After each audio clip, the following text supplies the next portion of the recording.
The 39 Clues, Rapid Fire, Book 1, Legacy, by Clifford Riley. 8 months before the clue hunt. On Christmas morning, Grace Cahill learned she was dying of cancer. She watched as Dr. Zimmerman set a thin folder down on the desk.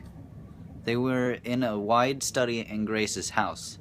She was the kind of person people made house calls for, even on Christmas. All that bad news from such a small file. It struck Grace as strange, though she wasn't sure why. She was an accomplished chemist, and knew that the most terrible things often came in small doses.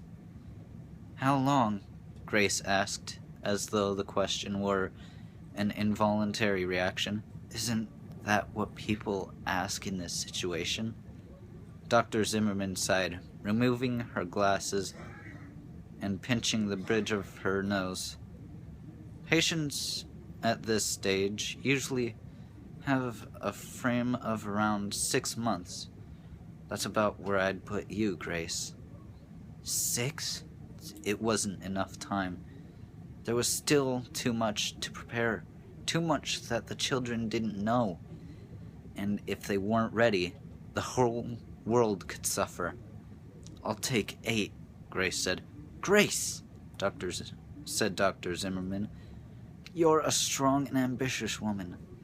I know you're going to fight this, which is why I'm telling you 6 months instead of 3. But you need to accept that you are dying. Soon." Grace found her eyes were locked on her hands, which were knotted firmly in her lap. They were the only things she could focus on right then. She didn't dare meet the oncologist's eyes in case she betrayed not sadness or fear, but anger. Grace was furious with herself.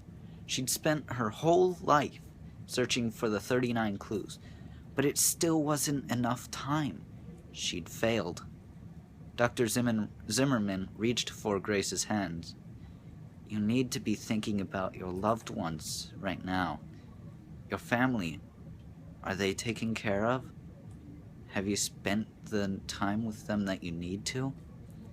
It's Christmas morning, and where are they?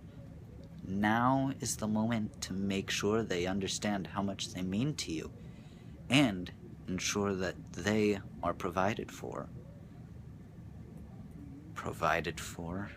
Grace's thoughts snapped back to the legal documents, locked in a hidden compartment in the very desk right below her test results.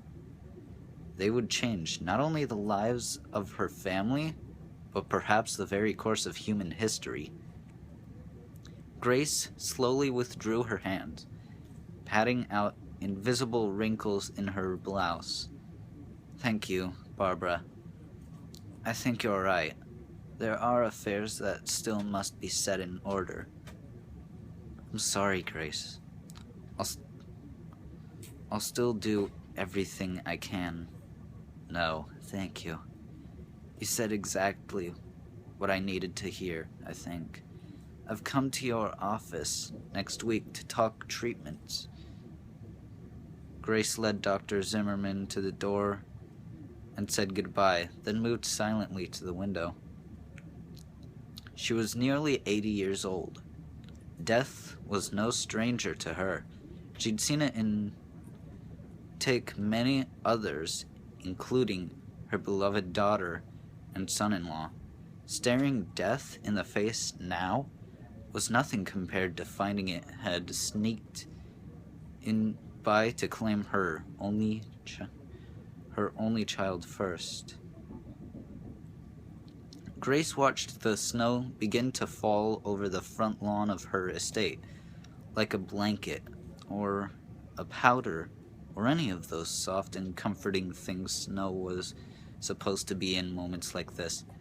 But She didn't need comfort right now. She needed to make a decision.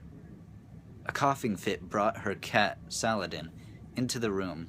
Saladin was a large, gray Egyptian Mao, and had been Grace's travel companion on many adventures. When she first started getting sick, it had been Saladin who seemed to sense it.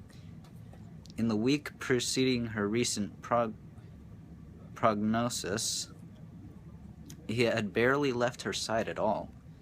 Grace's cough subsided. Reaching down to pet Saladin, she noticed his fur was wet with melted snow. "You've been prowling the neighborhood, haven't you?" she said. "Quite a trek through the snow, just to fertilize the neighbors' yards."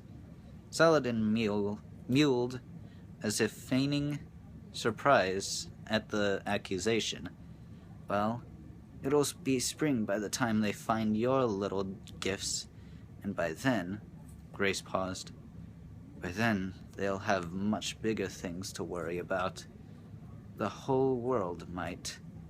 Grace was the matriarch of the Cahills, the most influential family the world had ever known. George Washington, Napoleon, Amelia Earhart, nearly every important figure in the last 500 years had belonged to one of its 5 branches. Most of the family members themselves didn't know the true extent of the Cahill family legacy, or the terrible responsibility that came with it.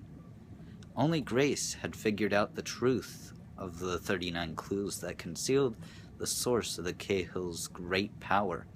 It had been the defining goal of her life to find each of the clues and protect them from her ruthless family. And only Grace knew that the Cahills weren't alone in the search for the clues. A shadowy organization, the Vespers, lurked somewhere in the dark places of the world and crept into her thoughts now.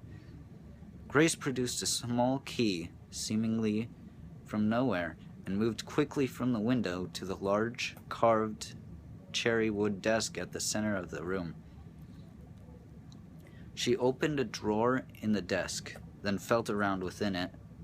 There was a soft clicking noise as a smaller, hidden compartment descended into place. She unlocked the secret drawer and pulled it open. Splayed within like an open deck of cards. Hey, one sec.